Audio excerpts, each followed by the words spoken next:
Welcome to North Antarctica FrostLines Weekly. I'm Chad Iceberg. And I'm Marina Frost. Today we're doing a deep dive into something truly unique.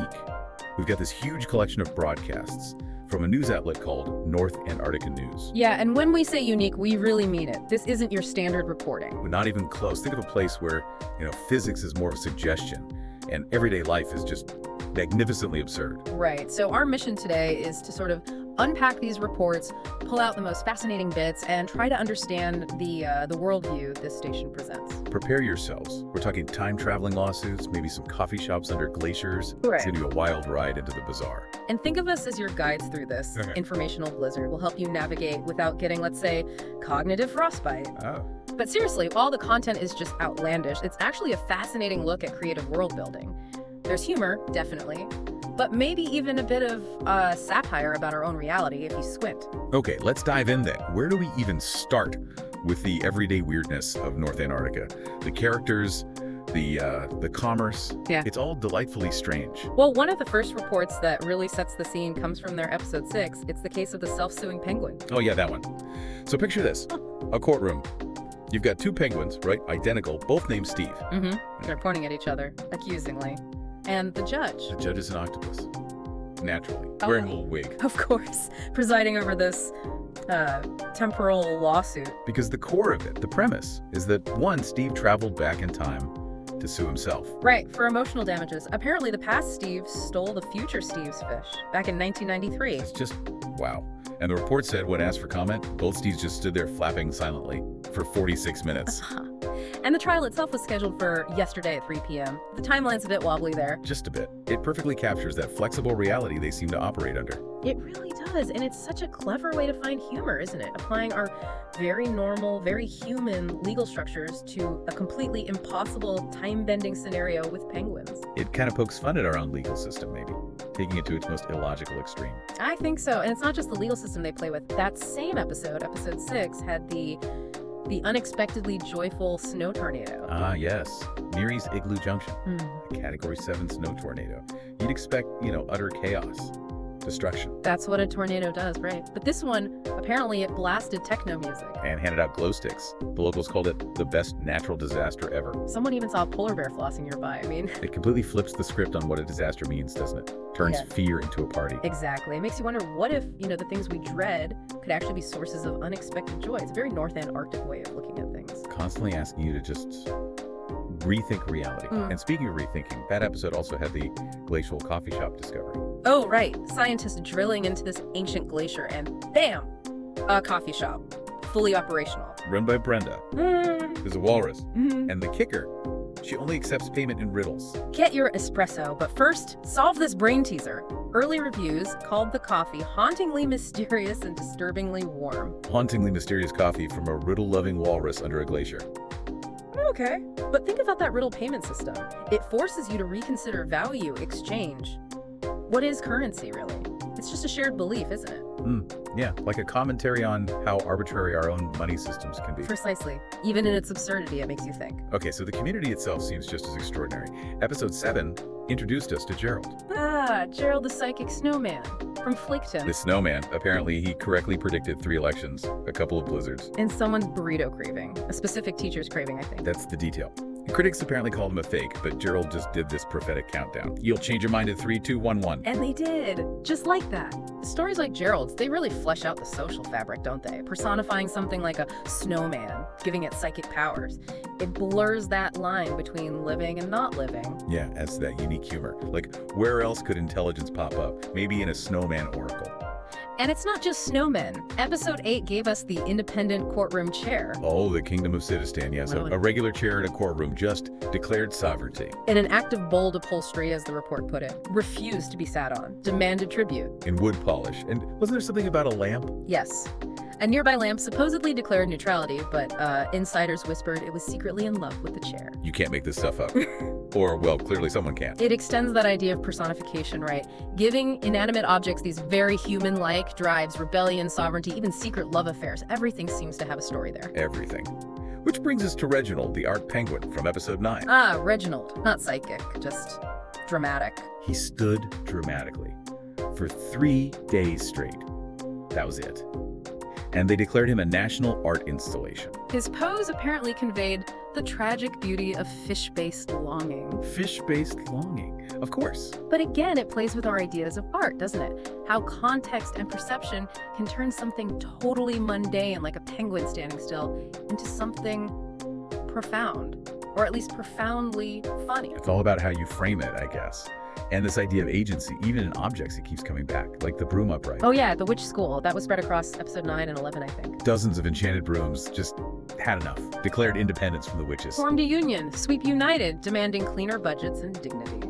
And the report said they kept literally sweeping away contracts during negotiations. It's brilliant satire, isn't it? Taking labor rights, unionizing, all that stuff, and applying it to, well, magical cleaning tools. Yeah. It's just perfectly absurd. Okay, so that's the sort of daily life level of weirdness. Let's zoom out a bit to the grander absurdities. We're talking sky, time, government, stuff on a cosmic scale. Right, episode 7 had that report on the sky whale parade. Sky whales, just a whole herd of them floating over the city of Driftveil. Blocking satellite signals naturally, and apparently causing several pigeons to spiral into therapy. Pigeons needing therapy because of sky whales. Okay. The meteorologists blamed it on a high-pressure dream bubble. Yep, a dream bubble somehow lifted them out of the sea. It's these conceptual leaps that are so fun. You've got these, like, cosmic creatures interacting with mundane bureaucracy and even mental health services. Yeah, it takes these huge, unbelievable events and makes them very local, very personal somehow. Exactly. It plays a scale in a really interesting way. And speaking of cosmic bodies getting personal, Yeah. the moon. Remember the episode 6 teaser about its secret vacation home? Vaguely, yeah. What happened with that? Well, episodes 9 and 11 reported that the moon formally applied for North Antarctic citizenship No. How did it even submit the paperwork? by engraving it directly onto the ice using moonlight, which apparently caused the local officials to just howl in unity. Moonlight engraving for citizenship. Okay, Yeah. that's practical. And the big question they were asking was, what time zone does the moon plan to vote in? That's the genius of it. Marrying the utterly cosmic with the completely bureaucratic, it forces you to think about the nonsensical logistics of it all. Citizenship, governance, applied to the middle. That's brilliant. And even time itself isn't safe. Episode 9 reported that time travel got banned. Banned? Why? Chrono traffic.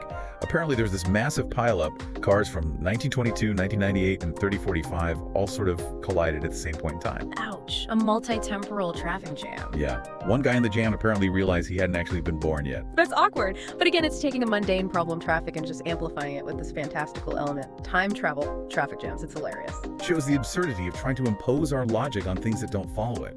And nobody is safe from this absurdity, not even clouds. Yes. The mayor of Iceberg District versus Sir Puffsalot, episode 8. The mayor challenged a cloud, a Pacific cumulonimbus cloud, to a duel. Because the cloud allegedly stole his charisma and his meatloaf. Can't forget the meatloaf. And the clouds respond. Passive-aggressive drizzle pelted the mayor's house. It's so petty. But making it a mayor versus a cloud just highlights the ridiculousness of some feuds, doesn't it? Even authority figures aren't immune. It's a great commentary on petty grievances, yeah. Just taken to an extreme. And sticking with food-related issues, episode 8 also had the great meatball rain disaster. Or rather, non-disaster. Right, the forecast called for meatball rain, but they had to cancel it. Why?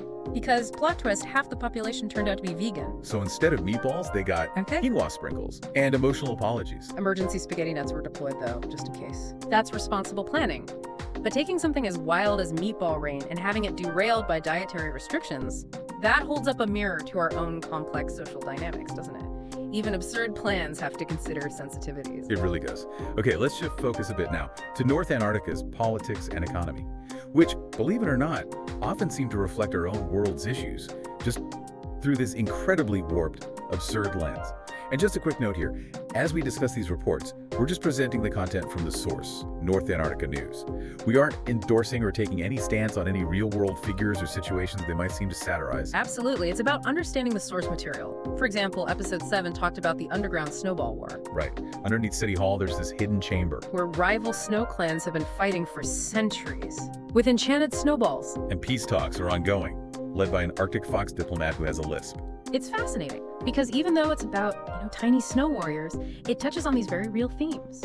Deep-seated conflict, political division, the long, slow grind of peace negotiations. Makes those big concepts feel, well, smaller and sillier, but still recognizable. Exactly. And the political commentary gets even more direct sometimes. Episode 10 introduced something called the AI Action Blizzard. Ah, yes, from their president, who seems to be, let's say, a recognizable parody.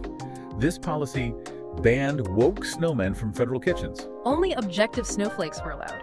The report mentioned chaos in the snow globe. It's just, wow. But it's a clever way to tackle really current, complex debates, isn't it? Things like AI bias, political correctness, culture wars, but personifying them, literally, with woke snowmen and objective snowflakes. It makes the abstract feel very concrete and very, very weird. Takes the heat out of the debate by making it so utterly absurd, perhaps. Maybe. Then, in episodes 10 and 11, we heard about the Fed ice melt probe.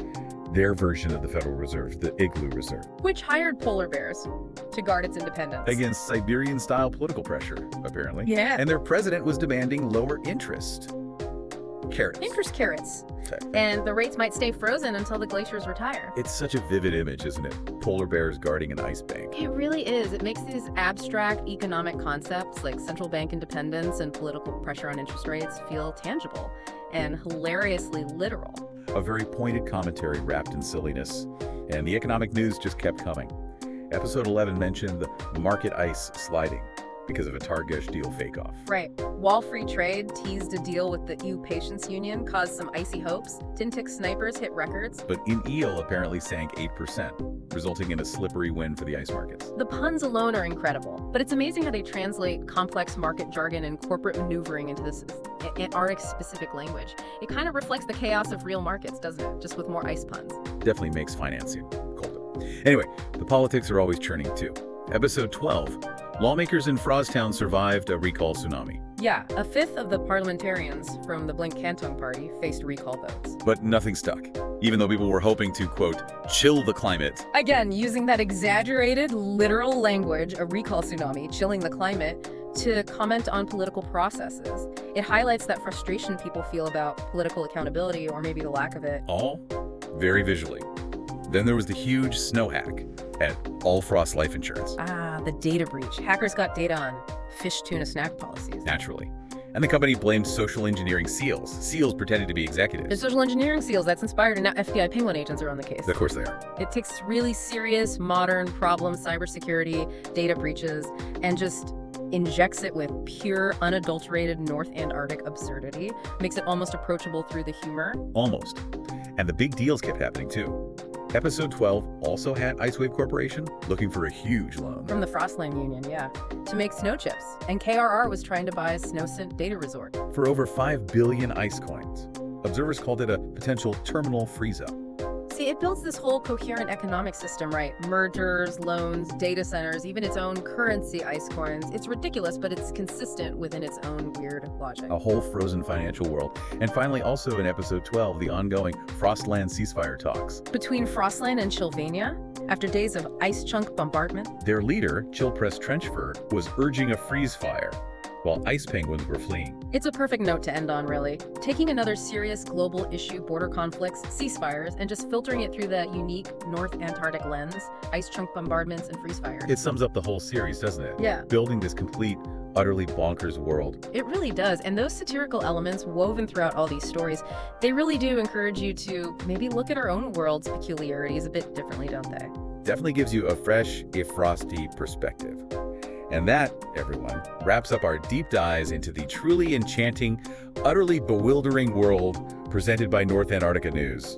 It really is a masterclass in just creative absurdity.